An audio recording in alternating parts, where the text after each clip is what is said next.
स्वर्ग और नरक।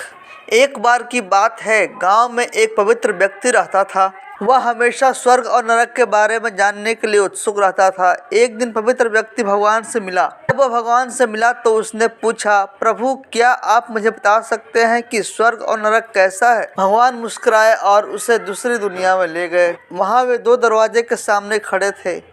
भगवान ने उससे जाने के लिए कहा और प्रत्येक दरवाजे के अंदर खुद जाकर देखने के लिए कहा। पवित्र व्यक्ति ने जाकर पहला दरवाजा खोला। हाँ, उसने एक बड़ी गोल मेज देखी जिसके चारों ओर लोग बैठे थे। मेज के बीच में स्वादिष्ट सूप का एक बड़ा बर्तन रखा गया था। वहाँ बैठे सभी लोगों के हाथों में बहुत लंबे चम्मच थे। मेज के बीच में स्वादिष्ट सूप के बर्तन तक पहुँचने के लिए चम्मच काफी लंबे थे, लेकिन लंबे चम्मच के कारण भोजन से भरा चम्मच लोग मुंह में नहीं ले पा रहे थे। लंबे चम्मच की वजह से खाना न खा पाने के कारण वे सभी दुबले पतले और बीमार हो गए थे। वहाँ के लोग बहुत दुखी थे।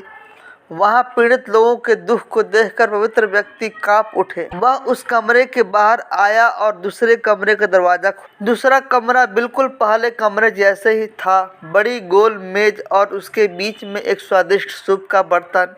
वहाँ बैठे सभी लोगों के हाथों में लंबे चम्मच था। तो मेरे ख्याल से सूप का नाम सुनते ही आपके मुंह से पानी आ गया होगा। लेकिन यहाँ के लोग स्वस्थ थे।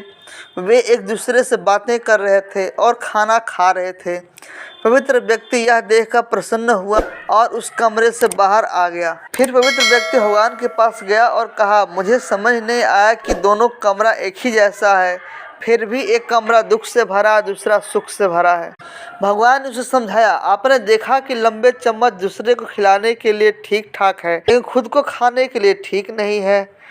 आप जिस कमरे में गए थे वो नरक था। वहाँ के लोग लालची हैं और केवल अपने बारे में सोचते हैं, दूसरे की मदद नहीं करना चाहते हैं, जिसके कारण वे अपना पेट नहीं भर पा रहे हैं और दुख झेल रहे हैं। और दूसरा कमरा स्वर्ग था।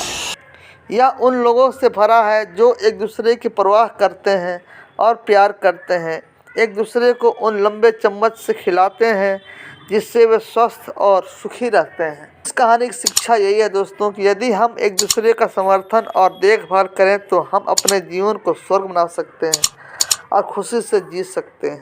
दोस्तों, आपको ये कहानी कैसे लगी प्लीज़ प्यारा सा कमेंट और वीडियो को लाइक, शेयर और चैनल सब्सक्राइब करके ऑल का बटन दबा दें।